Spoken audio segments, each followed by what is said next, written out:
Hi, my sweet friends, and welcome to Crochet Every Day with Judy. We are reading again today from Under the Lilacs, and we are starting with Chapter 16, Detective Thornton.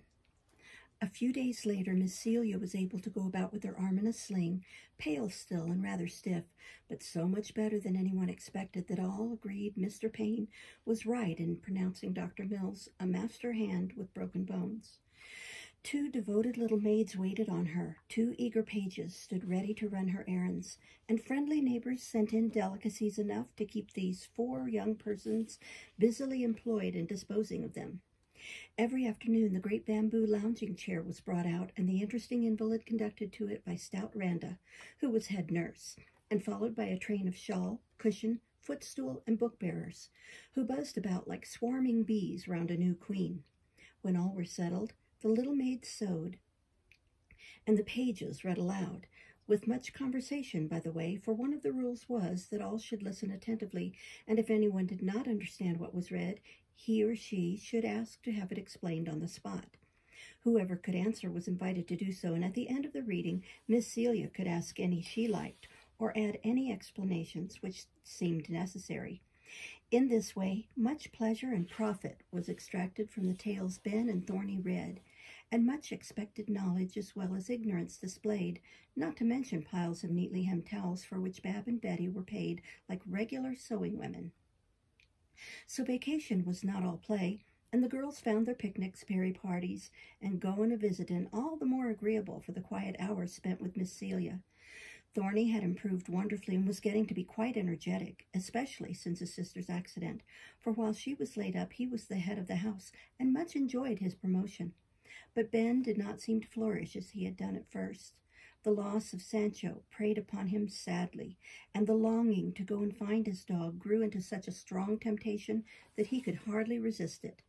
He said little about it, but now and then a word escaped him which might have enlightened anyone who chanced to be watching him. No one was just then, so he brooded over this fancy day by day in silence and solitude, for there was no riding and driving now. Thorny was busy with his sister, trying to show her that he remembered how good she had been to him when he was ill, and the little girls had their own affairs. Miss Celia was the first to observe the change, having nothing to do but lie on the sofa and amuse herself by seeing others work or play. Ben was bright enough at the readings, because then he forgot his troubles. But when they were over and his various duties done, he went to his own room or sought consolation with Lida, being sober and quiet and quite unlike the merry monkey all knew and liked so well. "Thorny, what is the matter with Ben?" asked Miss Celia one day when she and her brother were alone in the green parlor, as they called the lilac tree walk. "Fretting about Sanch, I suppose. I declare I wish that dog had never been born. Losing him has just spoilt Ben. Not a bit of fun left in him, and he won't have anything I offer to cheer him up." Thorny spoke impatiently and knit his brows over the pressed flowers he was neatly gumming into his herbal. "I wonder if he has anything on his mind. He acts as if he was hiding a trouble he didn't dare to tell. Have you talked with him about it?" asked Miss Celia, looking as if she was hiding a trouble she did not like to tell. "Oh, yes, I poke him up now and then, but he gets peppery, so I let him alone. Maybe he is longing for his old circus again. Shouldn't blame him much if he was. It isn't very lively here, and he's used to excitement, you know." "I hope it isn't that. Do you think he would slip away without telling us and go back to the old life again?" "Don't believe he would. Ben isn't a bit of a sneak. That's why I like him." "Have you ever found him sly or untrue in any way?" asked Miss Celia, lowering her voice.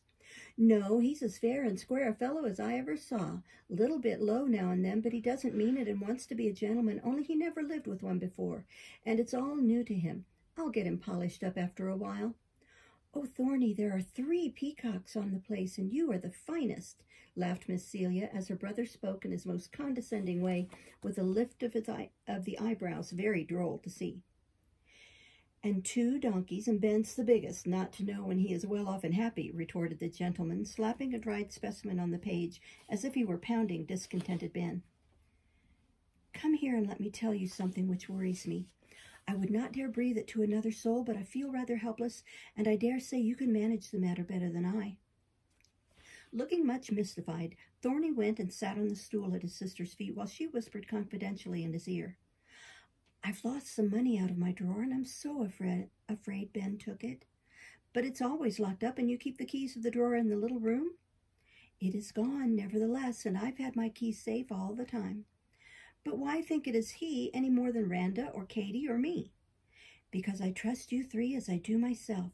I've known the girls for years, and you have no object in taking it, since all I have is yours, dear. And all mine is yours, of course. But Celia, how could he do it? He can't pick locks, I know, for we fussed over my desk together and had to break it after all. I never really thought it possible till today when you were playing ball, and it went in at the upper window, and Ben climbed up the porch after it. You remember you said if it had gone in at the garret gable you couldn't have done that so well? And he answered, yes, I could. There isn't a spout I can't shin up, or a bit of this roof I haven't been over. So he did, but there is no spout near the little room window. There is a tree, and such an agile boy as Ben could swing in and out easily. Now, Thorny, I hate to think this of him, but it has happened twice, and for his own sake I must stop it. If he is planning to run away, money is a good thing to have, and he may feel that it is his own. For you know he asked me to put his wages in the bank, and I did. He may not like to come to me for that, because he can give no good reason for wanting it. I'm so troubled, I really don't know what to do. She looked troubled, and Thorny put his arms about her as if to keep all worries but his own away from her. Don't you fret, Celie, dear. You leave it to me. I'll fix him, ungrateful little scamp. That is not the way to begin. I am afraid you will make him angry and hurt his feelings, and then we can do nothing. Bother his feelings. I shall just say calmly and coolly, now look here, Ben, hand over the money you took out of my sister's drawer, and we'll let you off easy, or something like that. It wouldn't do, Thorny. His temper would be up in a minute, and away he would go before we could find out whether he was guilty or not. I wish I knew how to manage. Let me think. And Thorny leaned his chin on the arm of the chair, staring hard at the knocker, as if he expected the lion's mouth to open with words of counsel then and there. By Jove, I do believe Ben took it, he broke out suddenly. For when I went to his room this morning to see why he didn't come and do my boots, he shut the drawer in his bureau as quick as a flash and looked red and queer, for I didn't knock, and sort of startled him. He wouldn't be likely to put stolen money there. Ben is too wise for that. He wouldn't keep it there, but he might be looking at it and pitch it in when I called. He's hardly spoken to me since, and when I asked him what his flag was at half-mast for, he wouldn't answer. Besides, you know in the reading this afternoon he didn't listen, and when you asked what he was thinking about, he colored up and muttered something about stench. I tell you, Celia, it looks bad, very bad. And Thorny shook his head with a wise air. It does, and yet we may be all wrong. Let us wait a little and give the poor boy a chance to clear himself before we speak. I'd rather lose my money than suspect him falsely. How much was it? $11. A 1 went first, and I supposed I'd miscalculated somewhere when I took some out. But when I missed a 10, I felt that I ought not to let it pass. Look here, sister, you just put the case into my hands and let me work it up. I won't say anything to Ben till you give the word, but I'll watch him, and now that my eyes are open, it won't be easy to deceive me. Thorny was evidently pleased with the new play of detective, and intended to distinguish himself in that line, but when Miss Celia asked how he meant to begin, he could only respond with a blank expression. Don't know. You give me the keys and leave a bill or two in the drawer, and maybe I can find him out somehow. So the keys were given, and the little dressing room where the old secretary stood was closely watched for a day or two. Ben cheered up a trifle, which looked as if he knew an eye was upon him, but otherwise he went on as usual, and Miss Celia, feeling a little guilty at even harboring a suspicion of him, was kind and patient with his moods. Thorny was very funny in the unnecessary mystery and fuss he made. His affectation of careless indifference to Ben's movements, and his clumsy attempts to watch every one of them. His dodgings up and down stairs, ostentatious clanking of keys, and the elaborate traps he set to catch his thief, such as throwing his ball in at the dressing-room window and sending Ben up the tree to get it, which he did, thereby proving beyond a doubt that he alone could have taken the money, Thorny thought.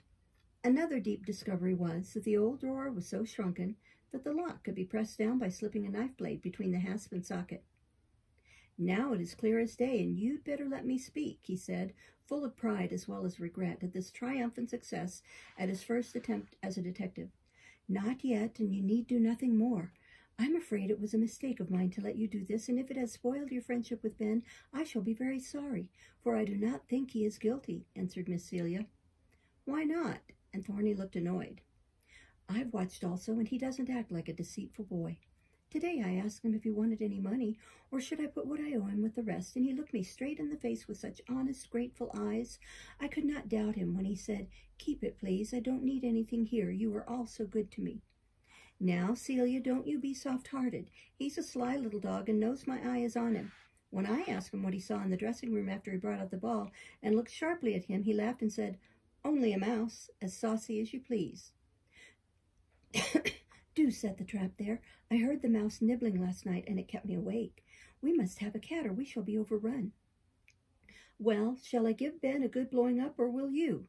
asked Thorny, scorning such poor prey as mice, and bound to prove that he was in the right.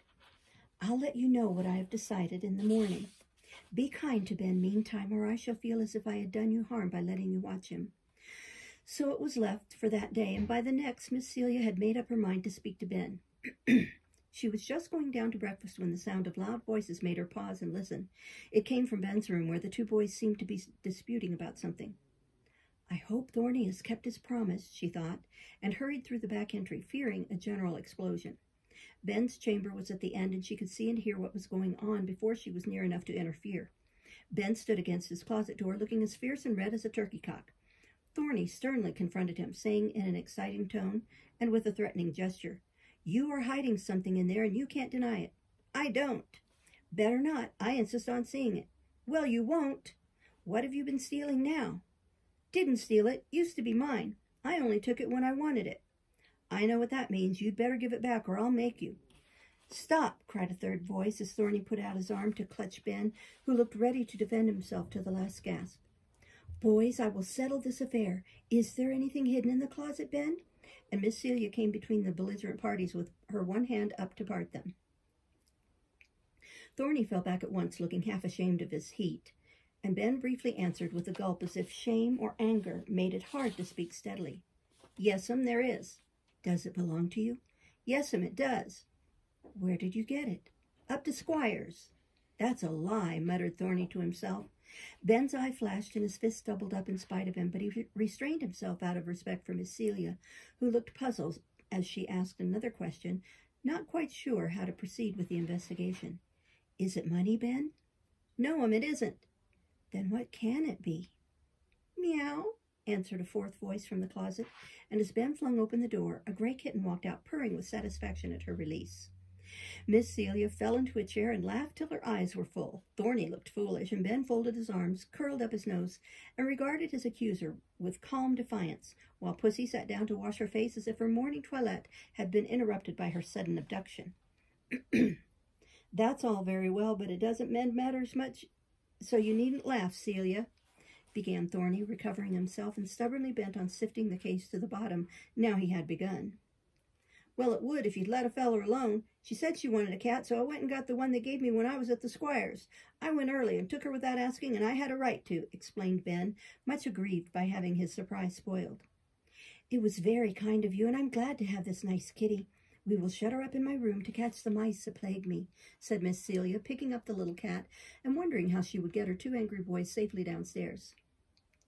"The dressing room, she means. You know the way, and you don't need keys to get in," added Thorny with such sarcastic emphasis that Ben felt some insult was intended and promptly resented it.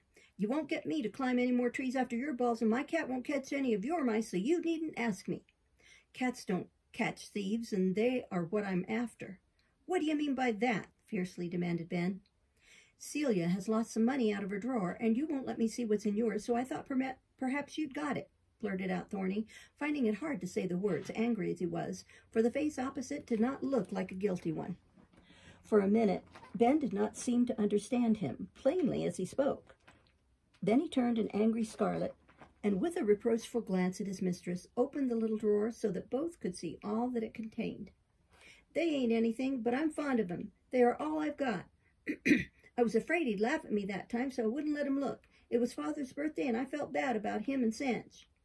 Ben's indignant voice got more and more indistinct as he stumbled on and broke down over the last words.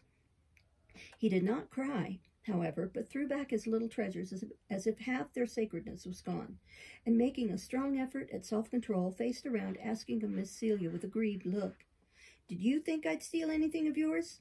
I tried not to, Ben, but what could I do? It was gone, and you the only stranger about the place. Wasn't there anyone to think bad of but me? He said, so sorrowfully that Miss Celia made up her mind on the spot that he was as innocent of the theft as a kitten now biting her buttons, no other refreshment being offered. Nobody, for I know my girls well, yet $11 are gone, and I cannot imagine where or how, for both drawer and door are always locked, because my papers and valuables are in that room. What a lot! But how could I get it if it was locked up? And Ben looked as if that question was unanswerable. Folks that can climb in at windows for a ball can go the same way for money and get it easy enough when they've only to pry open an old lock. Thorny's look and tone seemed to make plain to Ben all that they had been suspecting, and being innocent, he was too perplexed and unhappy to defend himself. His eye went from one to the other, and seeing doubt in both faces, his boyish heart sunk within him, for he could prove nothing, and his first impulse was to go away at once. I can't say anything, only that I didn't take the money. You won't believe it, so I better go back where I came from. They weren't so kind, but they trusted me and knew I wouldn't steal a cent. You may keep my money and the kitty, too. I don't want him. And snatching up his hat, Ben would have gone straight away if Thorny had not barred his passage. Come now, don't be mad. Let's talk it over, and if I'm wrong, I'll take it all back and ask your pardon, he said in a friendly tone, rather scared at the consequences of his first attempt, though as sure as ever that he was right. It would break my heart to have you go in that way, Ben. Stay at least till your innocence is proved, then no one can doubt what you say now. Don't see how it can be proved, answered Ben, appeased by her evident desire to trust him. We'll try as well as we know how, and the first thing we will do is to give that old secretary a good rummage from top to bottom. I've done it once, but it is just possible that the bills may have slipped out of sight. Come now, I can't rest till I've done all I can to comfort you and convince Thorny. Miss Celia rose as she spoke and led the way to the dressing room, which had no outlet except through her chamber. Still holding his hat, Ben followed with a troubled face, and Thorny brought up the rear, doggedly determined to keep his eye on the little scamp till the matter was satisfactorily cleared up. Miss Celia had made her proposal more to soothe the feelings of one boy and to employ the superfluous energies of the other, than in the expectation of throwing any light upon the mystery, for she was sadly puzzled by Ben's manner, and much regretted that she had let her brother meddle in the matter. There, she said, unlocking the door with the key Thorny reluctantly gave up to her. This is the room, and that is the drawer on the right.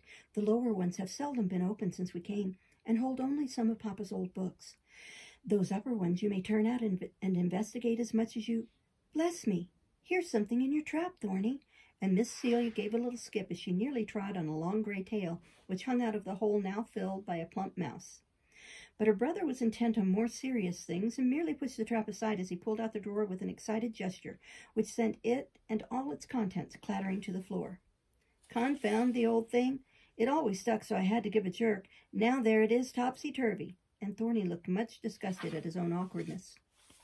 No harm done. I left nothing of value in it. Look back there, Ben, and see if there is room for a paper to get worked over the top of the drawer. I felt quite a crack, but I don't believe it is possible for things to slip out. The place was never full enough to overflow in any way. Miss Celia spoke to Ben, who was kneeling down to pick up the scattered papers, among which were 2 marked dollar bills, Thorny's bait for the thief. Ben looked into the dusty recesses and then put in his hand, saying carelessly, "There's nothing but a bit of red stuff." "My old pen wiper. Why, what's the matter?" asked Miss Celia, as Ben dropped the handful of what looked like rubbish. "Something warm and wiggly inside of it," answered Ben, stooping to examine the contents of the little scarlet bundle. "Baby mice, ain't they funny? Look just like mites of young pigs. We'll have to kill 'em if you've caught their mammy," he said, forgetting his own trials in boyish curiosity about his find. Miss Celia stooped also and gently poked the red cradle with her finger, for the tiny mice were nestling deeper into the fluff with small squeaks of alarm. Suddenly she cried out, "Boys, boys, I've found the thief. Look here, pull out these bits and see if they won't make up my lost bills." Down went the motherless babies as 4 ruthless hands pulled apart their cozy nest, and there among the nibbled fragments appeared enough finely printed greenish paper to piece out parts of 2 bank bills. A large cipher and part of a figure one were visible, and that accounted for the 10. But though there were other bits, no figures could be found, and they were willing to take the other bill on trust. Now then, am I a thief and a liar? Demanded Ben, pointing proudly to the telltale letters spread forth on the table over which all three had been eagerly bending. No, I beg your pardon, and I'm very sorry that we didn't look more carefully before we spoke. Then we all should have been spared this pain. All right, old fellow, forgive and forget. I'll never think hard of you again. On my honor, I won't. As they spoke, Miss Celia and her brother held out their hands frankly and heartily. Ben shook both, but with a difference, for he pressed the soft one gratefully, remembering that its owner had always been good to him. But the brown paw he gripped with a vengeful squeeze that made Thorny pull it away in a hurry, exclaiming good-naturedly, in spite of both physical and mental discomfort, "Come, Ben, don't you bear malice, for you've got the laugh on your side, and we feel pretty small. I do anyway, for after my fidgets all I've caught is a mouse." And her family. I'm so relieved I'm almost sorry the poor little mother is dead. She and her babies were so happy in the old pen wiper, said Miss Celia, hastening to speak merrily. For Ben still looked indignant, and she was much grieved at what had happened. "A pretty expensive house," began Thorny, looking about for the interesting orphans who had been left on the floor while their paper hangings were examined. No further anxiety need be felt for them, however. Kitty had come upon the scene, and as judge, jury, and prisoner turned to find the little witnesses, they beheld the last pink mite going down Pussy's throat in one mouthful. I call that summary justice. The whole family executed on the spot. Give Kit the mouse also, and let us go to breakfast. I feel as if I had found my appetite. Now this worry is off my mind, said Miss Celia, laughing so infectiously that Ben had to join in spite of himself, as she took his arm and led him away with a look which mutely asked his pardon over again. Rather lively for a funeral procession, said Thorny, following with the trap in his hand and the kitten at his heels, adding to comfort his pride as a detective. Well, I said I'd catch the thief, and I have, though it is rather a small one. We'll stop there and start next time with Chapter 17. Thank you for listening. Bye-bye.